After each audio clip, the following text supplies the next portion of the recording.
Boa noite a todos. Que a paz do Mestre envolva cada um de nós. Rogamos a Ele, rogamos ao Pai Maior, as suas bênçãos, para que cada um de nós que aqui se encontra, seja encarnado ou desencarnado, possa de fato receber tudo aquilo que viemos buscar.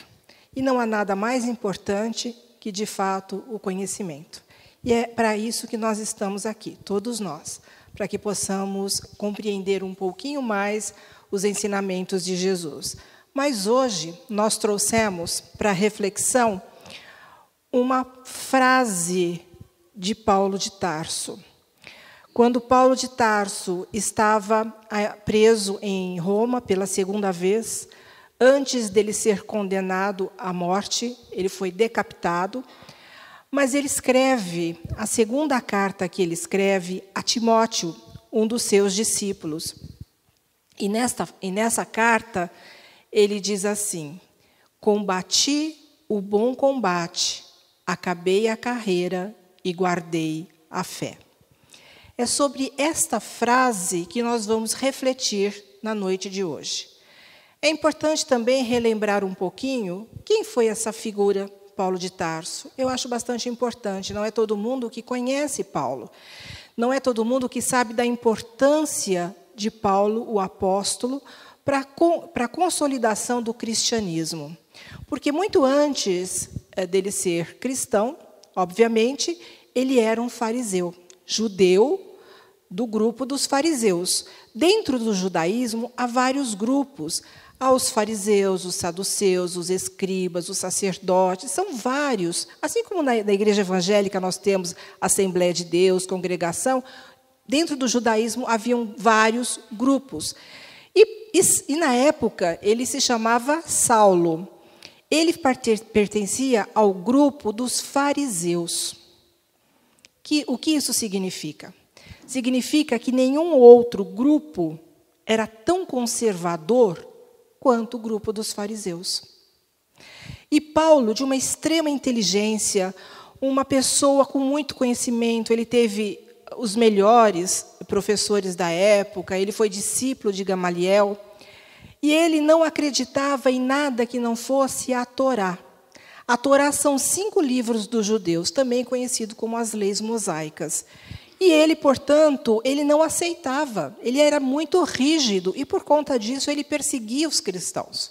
Muitos cristãos foram condenados à morte. Inclusive Estevão foi condenado ao apedrejamento.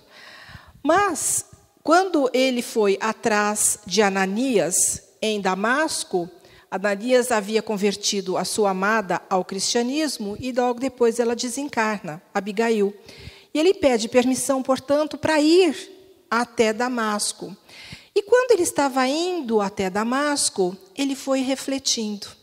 Ele foi pensando na força dos cristãos. Embora ele não aceitasse o cristianismo, embora ele não aceitasse Jesus, ele ficou pensando nesse caminhar, nessa trajetória até Damasco, na força dos cristãos. Como podia os cristãos, ali morrendo, como foi o caso de Estevão, não esboçar nenhuma raiva, não esboçar nada? Ele ali, nós sabemos que isso se chama fé. E ele, portanto, pensando nisso, pensando na força dos cristãos, ele com certeza já estava sendo preparado para aquilo que viria a acontecer, para o encontro que ele teria com Jesus. Portanto, ao chegar próximo a Damasco, ele vê uma grande luz que pergunta a ele: Saulo, Saulo, por que me persegues? E ele então responde perguntando: quem és tu, Senhor? E ele responde: eu sou Jesus, a quem tu persegues. E nesse exato momento houve um choque muito grande, porque ele percebeu o quão errado ele estava em perseguir os cristãos. Primeiro que ele já vinha sendo preparado há muito tempo, né, pela espiritualidade maior, porque ele veio já com a missão de ser apóstolo de Jesus. Mas existe uma coisa que se chama livre-arbítrio. Durante um tempo, ele até se desviou do seu caminho, mas se reencontrou quando ele encontrou com Jesus. E a partir desse momento, é como se ele estivesse passando a enxergar, Mas não com os olhos, os olhos físicos, mas os olhos da alma. Porque nesse exato momento ele fica cego das vistas. E depois Jesus pede para que ele procure Ananias, que vai curá-lo de sua visão. E a partir daí ele passa a enxergar. Mas isso foi importante, esse encontro com Jesus foi importante. Porque aquela energia de Jesus, o fluido de Jesus que o envolveu, ele percebeu o quão errado ele estava. E a partir daí, depois que ele é curado da cegueira, ele vai para o deserto refletir. Olha só, meus irmãos, a importância de nós estudarmos. Porque quando nós vamos ver os livros, os textos chamados sagrados, ou os evangelhos, diretamente lá na Bíblia, nós, às vezes, não podemos interpretá-lo ao pé da letra, como diz. Porque existe a Bíblia, os textos, ela tem uma linguagem poética. E dentro dessa linguagem, às vezes, há alguns termos ou algumas palavras que para hoje têm um sentido totalmente diferente. Quando Paulo vai para o deserto tem 2 sentidos. Primeiro sentido de deserto é o momento introspectivo, é o momento de encontro consigo mesmo, é o momento de reflexão. Então, Paulo foi para o deserto em busca disso, do encontro consigo mesmo. Tanto que nós sabemos que ele deixa de ser Saulo para se transformar em Paulo. Mas o deserto também tem outro significado. Nós temos que contextualizar. Quando nós formos ler, nós temos que contextualizar. Deserto também tem o sentido de aridez. Jesus foi o grande semeador que veio semear a boa semente. Qual o coração que está com a terra fértil e adubada para receber essa semente e essa semente poder ser germinada? Muitos têm o coração como um deserto. Nenhuma semente que você jogue ali, de fato, ela vai germinar. Então, o deserto tem esse sentido também, de aridez. Pessoas que ainda não conseguiram desenvolver sentimento para com o outro. Sentimento de amor, sentimento de compaixão, sentimento de piedade. Por quê? Porque tem o seu coração como um verdadeiro deserto. E é isso que nós precisamos fazer. Nós precisamos mudar o nosso coração. Transformar o nosso coração para que a boa semente ali possa ser germinada. Mas eu disse que Paulo foi muito importante para a consolidação do cristianismo, porque, embora ele tenha nascido em Tarso, ele viveu em Jerusalém, e depois ele tinha a cidadania greco-romana. Isso possibilitou a Paulo as várias viagens que ele fez. Porque depois que ele vai para o deserto, ele vai ter a oportunidade de procurar as pessoas que conviveram com Jesus. Ele foi ter a oportunidade de saber das pessoas que conviveram com Jesus aquilo que Jesus havia deixado. Porque naquela época não havia o hábito de escrever. Tudo era passado de boca a boca. Apenas os escribas eram aqueles que sabiam de fato escrever. Então ele foi ter contato e foi a partir daí, né, conhecer os ensinamentos de Jesus e refletir sobre aquilo que Jesus havia deixado. E aí ele vai viajando, conforme ele vai fundando comunidades. Essas comunidades também são chamadas de igrejas. Então foi fundando essas comunidades e posteriormente ele enviava as suas cartas ou epístolas, que quer dizer a mesma coisa. Então ele enviava essas cartas, e geralmente essas cartas, ela tinha sempre um destinatário específico, como no caso de Timóteo, a qual ele escreveu, né, uma de suas cartas. Então tinha sempre um destinatário específico. E dentro dessas cartas haviam instruções, aconselhamentos, repreensões, exortações a todos aqueles que eram seus discípulos, mas sempre tinha um destinatário que depois, ao ler a carta, iria refletir e ia passar para os outros amigos, os seus colegas. As demais epístolas, que também vamos encontrar lá nos evangelhos, tem, por exemplo, a de Pedro, de João, de Judas, Tadeu. Ao contrário de Paulo, que tinha um destinatário, essas outras epístolas normalmente tinham um caráter mais universal. Ela era enviada, né, para destinatários como todos os cristãos. Paulo tinha um destinatário, enquanto as outras epístolas eram destinadas a todos os cristãos de uma forma geral. Mas Paulo disse: combati o bom combate. Bom, primeiro, combati o bom combate. Quem combateu o bom combate? Ele se coloca na primeira pessoa. Eu combati o bom combate. Mas que combate seria esse? Ele travou uma luta consigo mesmo, uma batalha interior. Porque muitas vezes achamos que o nosso inimigo está à nossa volta. Muitas vezes achamos que a nossa infelicidade tem a ver com o outro. Muitas vezes achamos que estamos sendo assediados pelos nossos inimigos espirituais. Só que esses inimigos espirituais, nós é quem estamos dando acesso, deixando que eles se aproximem de nós, porque não somos tão vigilantes assim. Nós elegemos essas companhias para perto de nós. Então, nós temos que buscar, lutar, de fato, como Paulo fez, consigo mesmo, porque o nosso maior inimigo está em nós mesmos. Buda dizia assim, dominar-se a si próprio é uma vitória maior do que vencer milhares numa batalha. Sem dúvida, é uma batalha constante que devemos travar conosco mesmo, mas é muito difícil. É muito complicado. Principalmente para você travar essa batalha consigo mesmo, você precisa se conhecer. Você precisa saber quem é. E é tão difícil sabermos quem somos. Sabemos o que o outro é, o que o outro faz. Podemos eleger, assim, todos os defeitos das pessoas que estão próximas de nós, mas não conseguimos falar sobre os nossos defeitos. Mas Jesus diz que nós precisávamos ter uma fé do tamanho de um grão de mostarda. A mostarda é o menor grão que existe, do tamanho da cabeça de um alfinete. Portanto, quando Jesus diz que nós deveríamos ter a fé do tamanho de um grão de mostarda, que essa fé conseguiria transportar montes, é justamente isso. Quando nós temos fé, e fé não é simplesmente você acreditar, é muito mais do que isso. Fé é você ter fidelidade. Nós vimos agora que Paulo ele ficava pensando, né, na força que os cristãos tinham. Essa força se chama fé. Quantos cristãos foram jogados na arena para os leões e muitos iam cantando? Como se estivessem indo para uma festa. Por quê? Porque tinham fé. E fé é o quê? É mais do que você crer. É você compreender, é você ter certeza.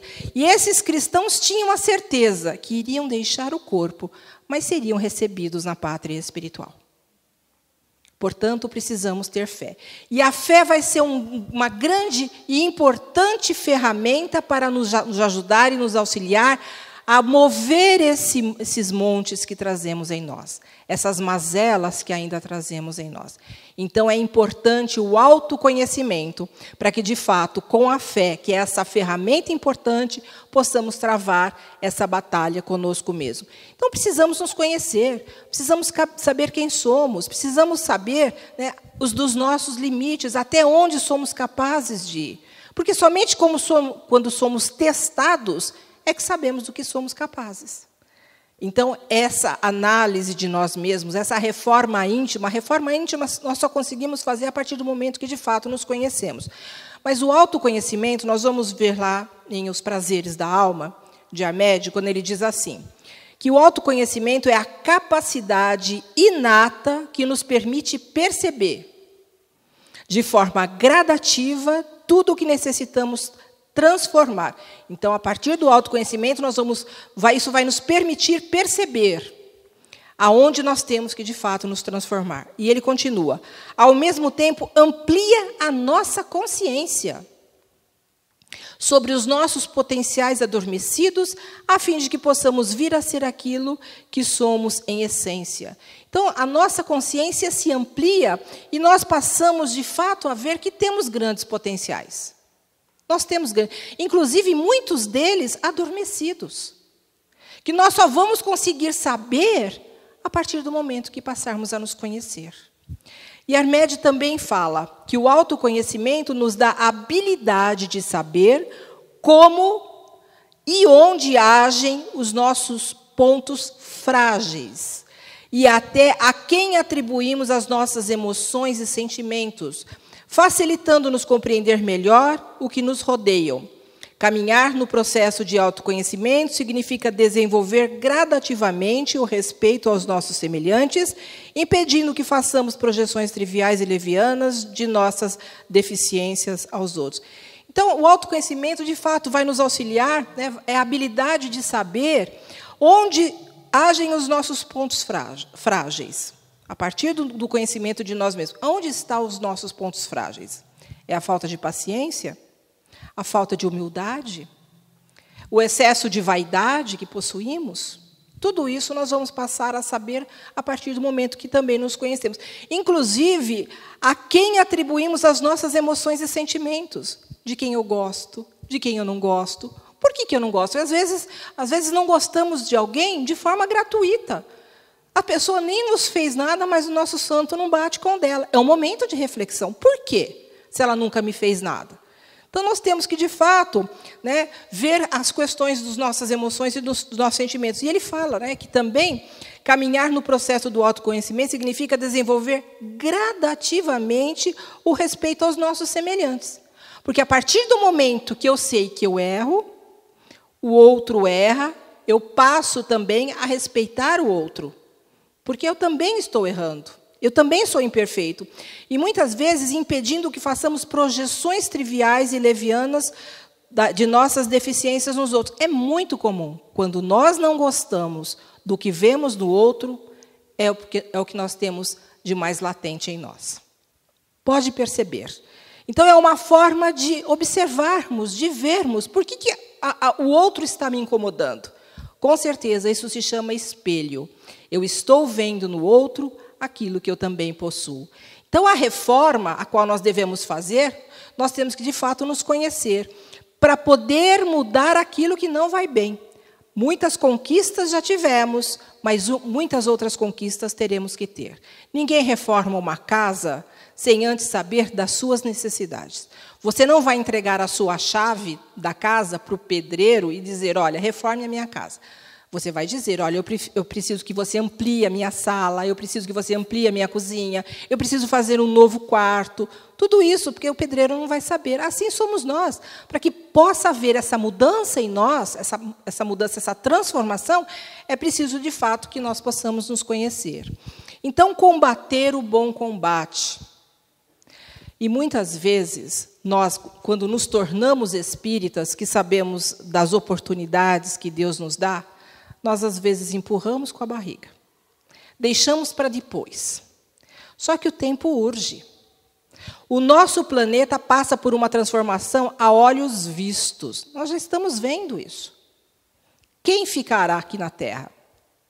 Quem de nós ficará aqui na Terra? Somente aqueles que aproveitaram a oportunidade. Porque não sabemos quando nós vamos reencarnar. E se vamos reencarnar aqui? Então, nós temos que aproveitar agora, não é amanhã, é a partir de agora, é hoje que nós temos que aproveitar.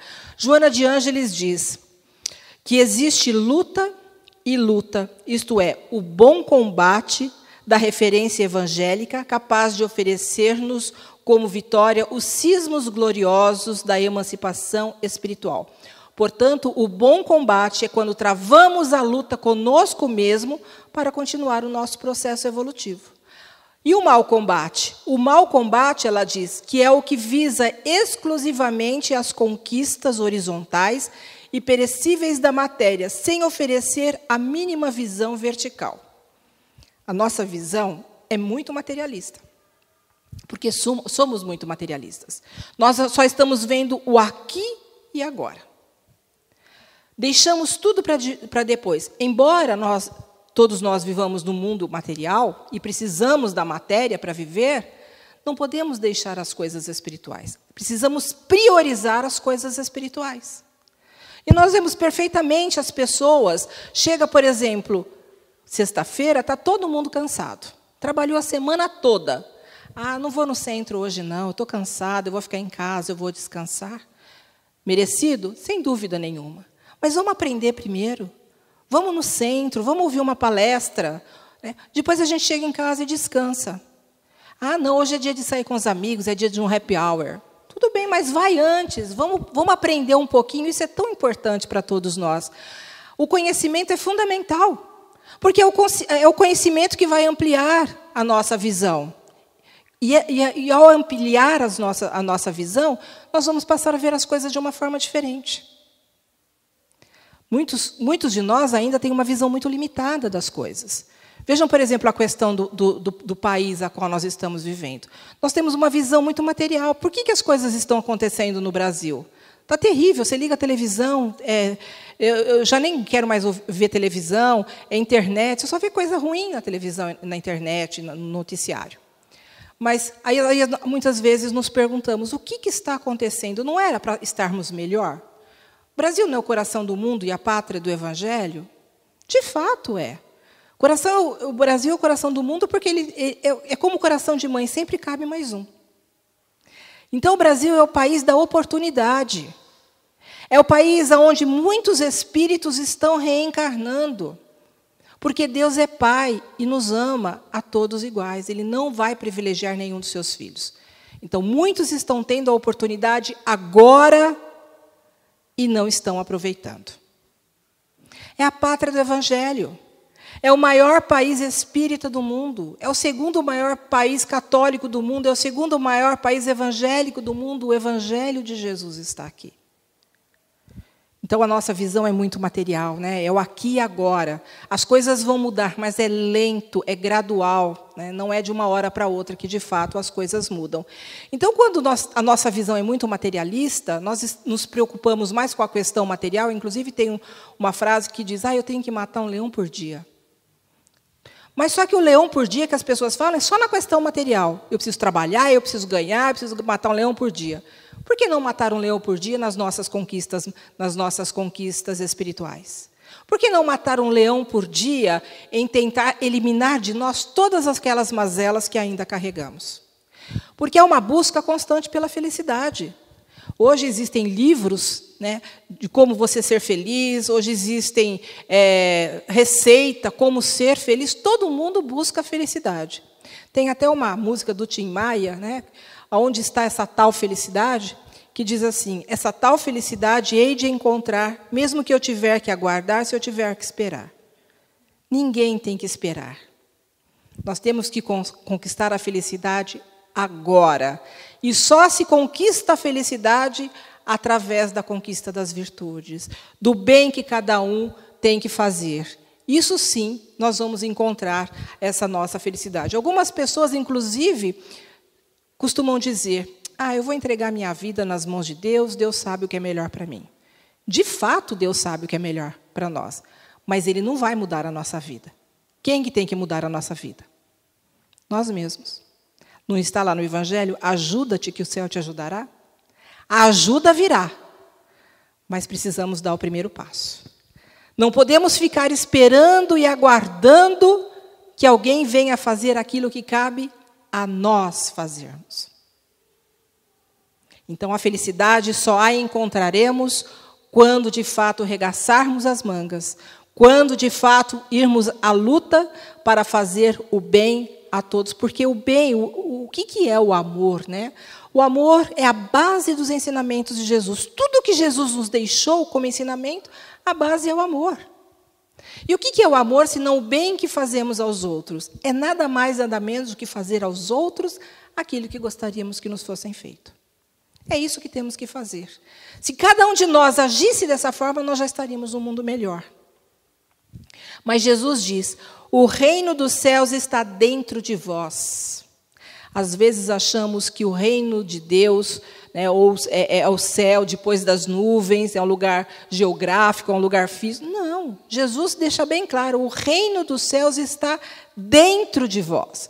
Quando Jesus foi começar o seu missionato, que nós sabemos que a missão de Jesus à Terra foi justamente trazer a verdade do Pai. Jesus veio à Terra mostrar o caminho mais curto para sermos felizes. Portanto, quando Jesus foi começar o seu missionato, a sua missão de fato, ele começou por Jerusalém. Então, ele está lá na frente de um templo, em Jerusalém, quando um sacerdote, ao sair, logo avistando Jesus, já sabia tratar-se de um galileu. Por quê? Pelas vestes dele, pelo cabelo dele. Então, o sacerdote questionou, o que fazes aqui, Galileu? E Jesus respondeu: eu vim em busca de homens para fundar o reino de Deus. Eu vim em busca de homens para fundar o reino de Deus. E o sacerdote, portanto, pergunta, mas, ironicamente, que reino de Deus é esse? O que seria isso? E Jesus responde, esse reino de Deus é a obra divina no coração dos homens. O reino de Deus é a obra divina no coração dos homens. Então é isso que Jesus veio fazer. Ele veio trazer essa sementinha para plantar em nossos corações, para que ela possa germinar. E essa semente se chama amor. E essa semente, ela germinada, adubada, ela vai crescer uma árvore frondosa com seus galhos e dará muitos frutos. Que frutos serão esses? São as nossas atitudes em relação aos nossos irmãos. Então, é a busca interior constante que devemos ter. Esse deve ser o objetivo de cada um de nós, a busca do self divino. Deus está em todo lugar. Deus está dentro de nós. Conforme se nós formos evoluindo, nós vamos sentindo cada vez mais a presença de Deus. Porque Ele está em nós. Essa é a felicidade que nós estamos buscando. Essa é a felicidade. Então, quanto mais encontramos com Deus através das nossas atitudes, mais felizes vamos sendo. Então, não há progresso possível sem observação atenta de nós mesmos. Não há progresso sem sabermos quem nós somos. E é preciso ter coragem para saber quem somos de fato. O mal é apenas um estado transitório. Porque o mal não foi criado por Deus. O mal é só a ausência do bem. Conforme vamos fazendo o bem, nós vamos anulando o mal. Então, nós somos espíritos ainda em progresso, fomos criados todos iguais, Deus não privilegiou ninguém, nem Jesus foi privilegiado, hoje ele já faz parte da ordem crística, de espíritos iluminados, e um dia chegaremos lá também. Mas o que impede, como diz o Evangelho, o nosso crescimento, o que impede a nossa melhora mais rapidamente, é justamente o orgulho e o egoísmo que trazemos. Todos nós temos egoísmo, todos nós temos o orgulho, todos nós. Mas nós precisamos ter coragem para olhar. Porque o egoísta é aquela pessoa que só pensa em si própria, ela não pensa mais em ninguém, ela não está preocupada com o outro, a não ser consigo mesmo. E o orgulhoso? É óbvio que existem pessoas que são mais orgulhosas, mais egoístas do que outras, mas nós precisamos identificar isso em nós. E para isso é de fato preciso ter coragem. Por exemplo, uma pessoa que é extremamente orgulhosa, ela é aquela pessoa que acha que sabe tudo. Ela é a dona da verdade. É aquela pessoa que quando conversa, só ela fala, só ela sabe. Não discuta com ela sobre futebol. O time dela vai ser sempre o melhor. Não discuta com ela sobre filosofia, porque só ela sabe filosofia. Ninguém mais sabe. Não discuta com ela religião, porque a dela é melhor. Ou então ela não vai acreditar em nada, vai dizer que nada existe, porque ela acha que ela é dona da verdade. Não discuta política com ela. O que nós estamos vendo no Brasil? Por que o país está dividido? Porque cada um tem a sua verdade. O meu candidato é melhor. Não, mas o meu candidato é melhor. E o que acontece? Essas brigas, a intolerância, e isso muitas famílias estão brigando, muitos amigos estão brigando, porque um não respeita o outro. Por quê? Porque tem um orgulho muito acentuado. Porque é dono da verdade, acha que sabe tudo. Também tem aquela pessoa que é orgulhosa demais e não consegue se autoanalisar, não consegue fazer o autoconhecimento. A pessoa orgulhosa, ela está sempre insatisfeita com todo mundo, porque só ela sabe fazer, ninguém mais sabe fazer, então ela está sempre insatisfeita. Ela é insensível, ela não está preocupada com o outro, não tem compaixão para com o outro. Por quê? Porque ela é egoísta demais. Só ela tem problema, só ela. E o dela é sempre maior, e não quer saber do problema de ninguém. Ela se melindra com facilidade. Não chame a atenção de uma pessoa orgulhosa. Ela não vai admitir, porque ela não erra. Ela julga, mas não gosta de ser julgada. Geralmente, o orgulhoso muito acentuado tem preconceitos. Preconceitos do quê? De raça, de religião. de sexo, não tem respeito pelo outro, pela opção sexual do outro. Nós não temos, nós temos que respeitar. E se nós estivéssemos nessa condição, como gostaríamos de ser tratados? É aquilo que eu disse. Fazei aos outros aquilo que gostaríamos que nos fossem feito. E é isso que nós precisamos analisar em nós. A pessoa, quando ela é orgulhosa, ela tem um carguinho melhor, ela se julga superior. Ela se julga superior. Então, tudo isso é importante que nós possamos analisar, possamos avaliar quanto que nós temos de orgulho e de egoísmo ainda para poder mudar, para poder modificar.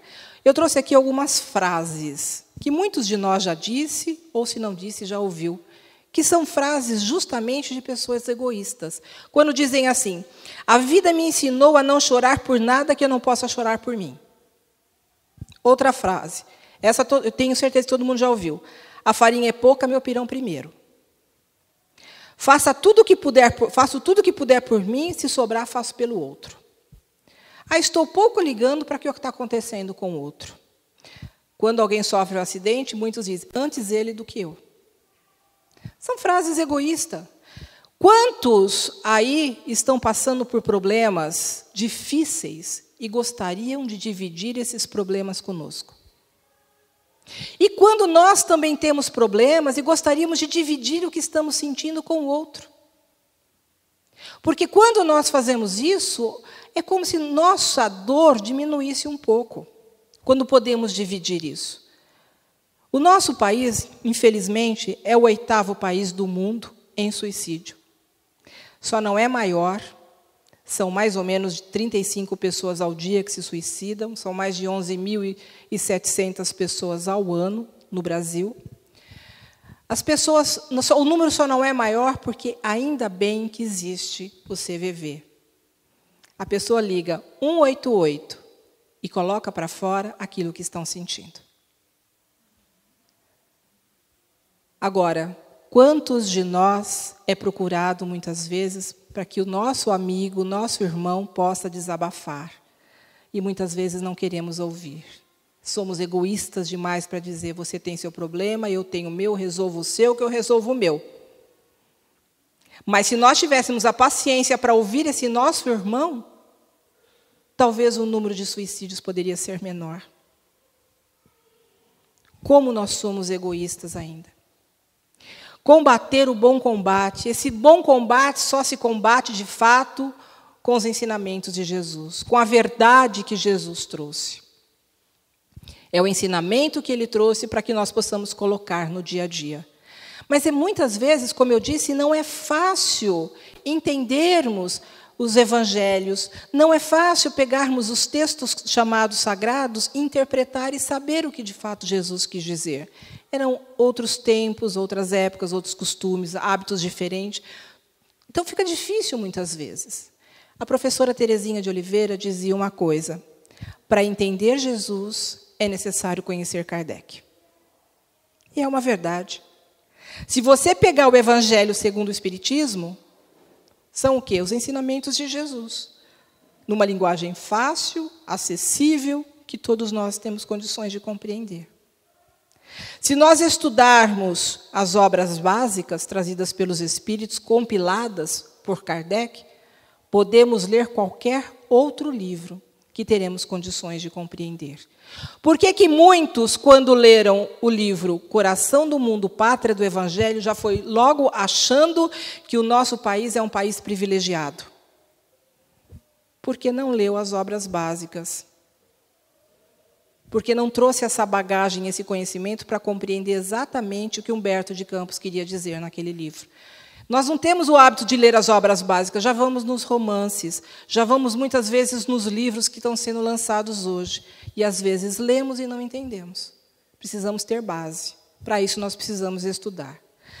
Nenhuma outra doutrina nos dá tanta responsabilidade quanto a doutrina espírita. Por quê? Porque ela nos diz que somos responsáveis por tudo o que nos acontece. Não existem culpados ou responsáveis por aquilo que eu estou passando, a não ser eu mesmo. Quer mudar? Quer ser feliz? Mude. Mude de atitude. Mude a forma de pensar. Haja como está lá no Evangelho. Faça ao outro aquilo que gostaria que vos fossem feito. Porque Jesus, ele não veio só consolar. Não, Jesus veio despertar a nossa consciência para a realidade. É o que faz a doutrina espírita, sendo uma doutrina pedagógica, sendo a continuidade de Jesus, o Consolador prometido por Ele. A doutrina veio nos consolar, ela vem nos esclarecer, mas ela vem também despertar a nossa consciência para uma nova vida.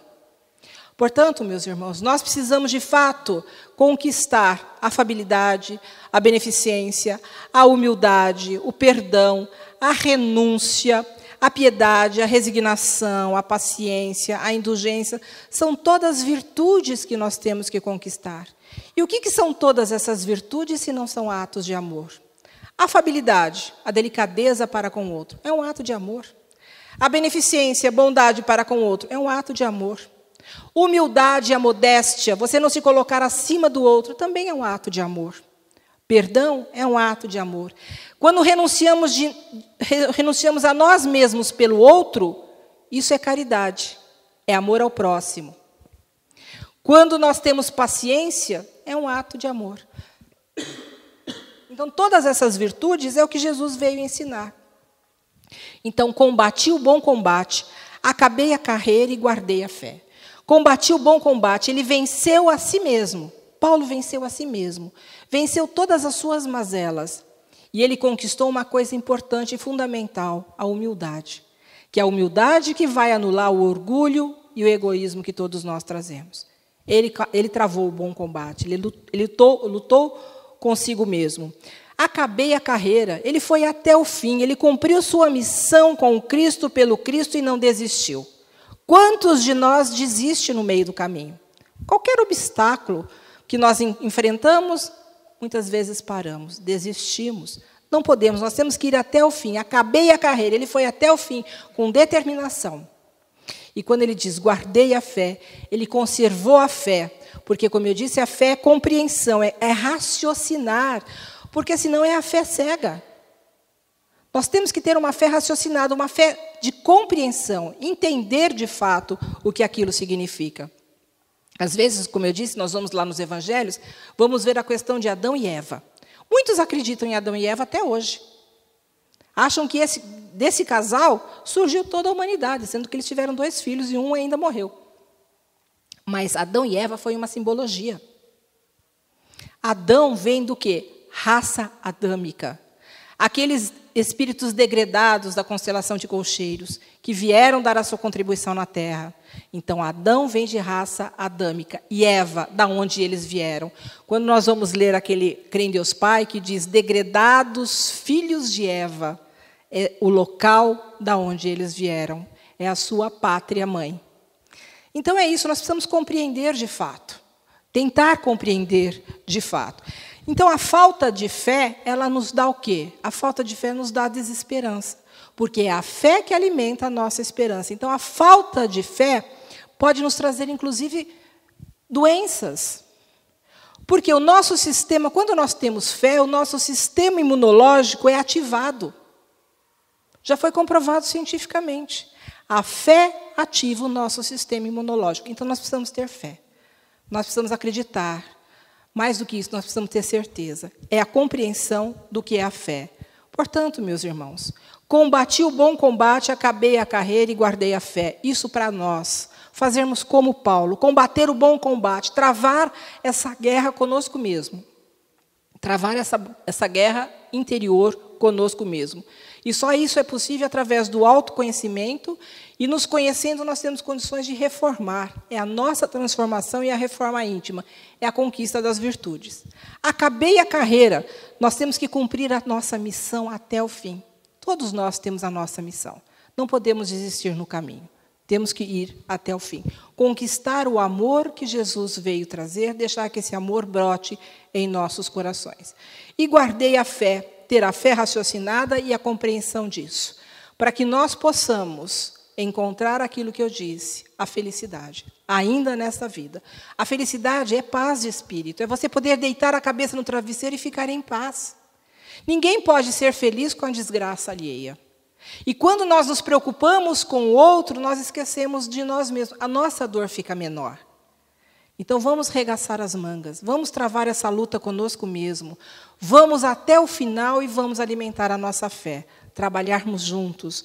Não vamos esquecer que a humanidade é um ser coletivo e nós precisamos uns dos outros. Jesus disse que todos nós temos a nossa luz, que a nossa luz possa ser alimentada, ampliada, e o nosso comportamento possa servir de exemplo aos irmãos que estão próximos de nós. Que Jesus nos abençoe hoje e sempre e que todos tenham um bom final de semana.